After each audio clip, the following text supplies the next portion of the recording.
A América Latina vai ser toda socialista. Certamente você já ouviu um petista entoando esse canto por aí, um esquerdista, e agora se tornou praticamente verdade. Sobre isso que a gente vai falar aqui. Antes, pessoal, inscrição aqui no canal, verifique se você está inscrito, verifique o sininho, deixa o like, comentário no final do vídeo, beleza? Me ajuda aqui a chegar em 50 mil inscritos. Vídeos sempre às 13 horas, beleza? A não ser que tenha algum fato extraordinário, de segunda a sábado, às 13 horas, beleza? Bom, vamos lá, pessoal. Quero começar esse vídeo aqui mostrando para vocês esse mapa. Nesse mapa, vocês estão vendo quais espectros políticos estão governando os países da América Latina. E vocês estão vendo aí que tá tudo muito vermelho. Então, com a vitória do Lula, hoje a gente chegou a um verdadeiro, posso nem dizer uma onda vermelha, mas um verdadeiro tsunami vermelho na América Latina. Porque o que a gente tem hoje é as 5 principais economias,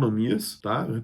Representantes de mais de 80% do PIB da América Latina, de meio bilhão de habitantes, sendo governado por partidos de esquerda, tá? Isso vai do Lula no Brasil, isso vai do México, que é governado pela esquerda, isso vai da Argentina, do Chile, enfim, a gente está aí com as 5 principais economias governadas por países de esquerda. Um fato parecido só ocorreu no início do século XXI, onde a gente tinha o Lula vindo aqui para o governo do Brasil, a gente tinha os Kirchner na Argentina, que hoje também voltaram, né?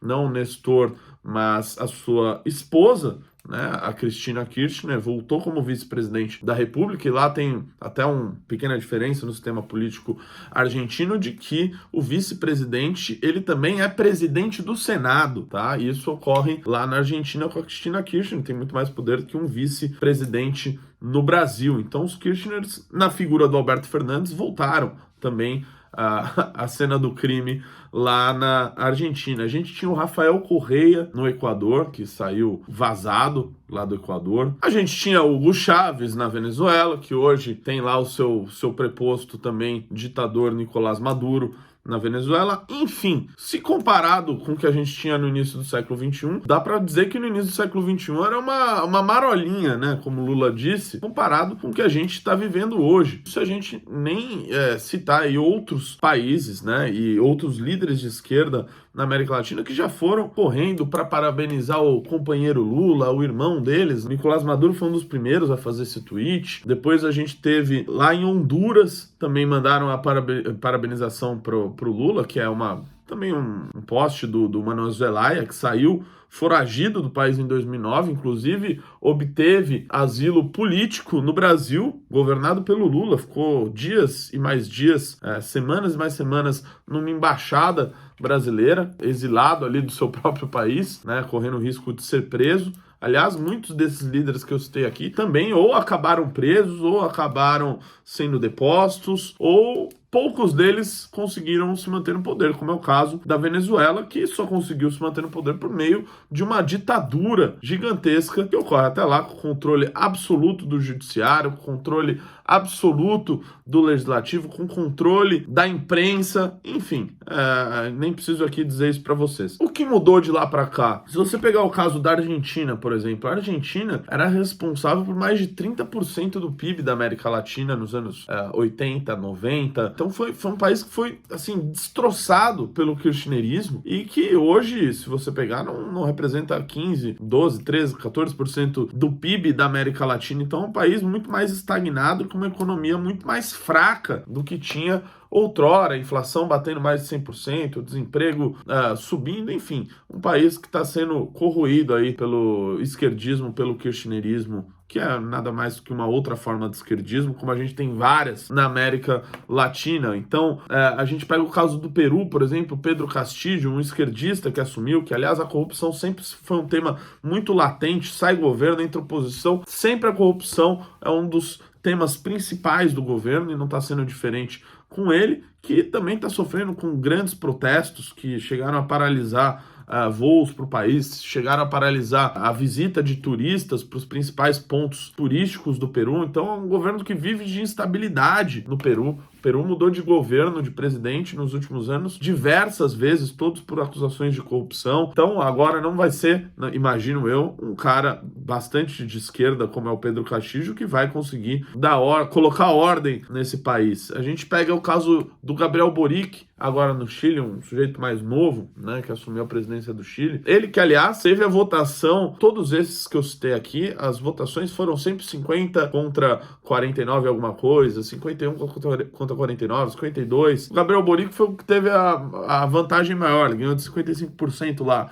Mas quando foi realizar a sua consulta popular para saber se o país teria uma nova constituição, se teria uma nova constituinte, essa consulta dele foi negada por mais de 70 e poucos por cento da população. Então, aliás, na época, o presidente da Colômbia, o Gustavo Petro, compartilhou dizendo: o Pinochet reviveu no Chile, olha só o que está acontecendo. Ou seja, a democracia boa para eles é aquela democracia onde eles ganham, né? Se eles estão no poder, eles não aceitam o resultado de consultas populares. Haja visto o Estatuto do Desarmamento no Brasil, haja visto que o próprio Gabriel Boric pretende novamente fazer uma outra consulta popular, falando também de nova constituinte. Então, eles não aceitam os resultados quando os resultados não os favorecem. Então, é uma situação muito mais complicada na América Latina. Esses países, por ter esse alinhamento ideológico, imaginam que o nível de cooperação entre eles deve aumentar, né? Uma vez que só sobrou de governo de direita o Lacalle Pou no Uruguai, o Mário Benítez no Paraguai, o Guilherme Lasso no Equador. Então, são poucos governos de direita. Então, até por serem no mesmo espectro ideológico, espera-se uma maior cooperação entre esses países na área econômica, na área comercial. É isso que pode salvar ou, ao menos, despiorar a situação desses países, né? Se você pega ali no Twitter do Lula, ele saiu dando retweets em série de líderes internacionais que o parabenizaram pela sua vitória. E você vê todos esses países latino-americanos parabenizando o Lula de maneira muito carinhosa, né, por assim dizer. Você vê até o Miguel Díaz-Canel lá de Cuba também super feliz. O cara não tweetava há meses, saiu fazendo uma série de tweets lá sobre o companheiro Lula, dizendo que o Raul Castro também tá mandando abraços, vibrações, torcidas, etc. Você vê esse alinhamento entre esses países e falando na área econômica. Quando você vê outros líderes, principalmente europeus, parabenizando o Lula, o tema principal que eles falam nesses tweets é: então vamos nos ajudar aí com relação às mudanças climáticas, com relação à mudança do clima, com relação à Amazônia, vamos salvar a Amazônia, vamos proteger o meio ambiente. Você vê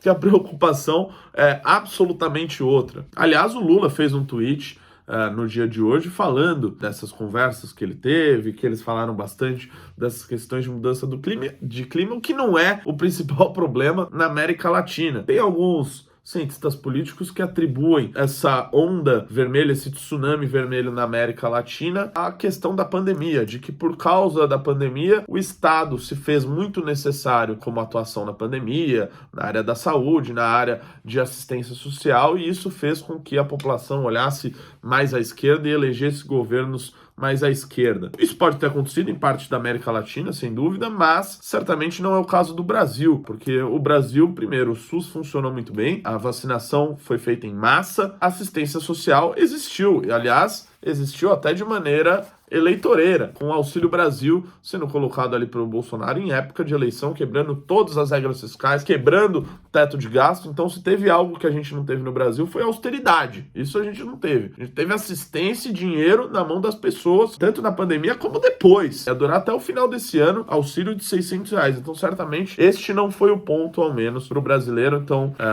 nesse tipo de análise que é feita por muitos cientistas políticos, isso não cabe ao Brasil pela situação que a gente teve aqui. Aqui a gente, aliás, muito pelo contrário, né? O Bolsonaro fez tudo o que o PT queria, que senão o PT voltava. Bom, pessoal, a gente vê também os Nicolás Maduros, né, os governos mais à extrema esquerda, falando na pátria grande, na construção de uma pátria grande, tal, e da cooperação. E agora só nos resta esperar para ver qual vai ser a postura do Lula no campo internacional. O que se imagina dele, do meu ponto de vista, é de que ele vai ser o mesmo Lula que assumiu o primeiro governo dele na questão internacional. Ele vai viajar muito, vai viajar o mundo inteiro, vai estar lá dizendo que aqui ele venceu o fascismo, que PT só saiu do poder porque sofreu um golpe da Dilma. Isso ele vai sair falando no mundo inteiro, não tenho dúvidas disso. Mas, a princípio, ele vai ser um sujeito que vai visitar muito mais países do que o Bolsonaro visitou. O Bolsonaro, ele transformou o Brasil num pária, que também já foi pária na época do governo Dilma, né? Inclusive o Brasil foi chamado de anão diplomático na época. O Bolsonaro transformou num pária porque ele só conversava com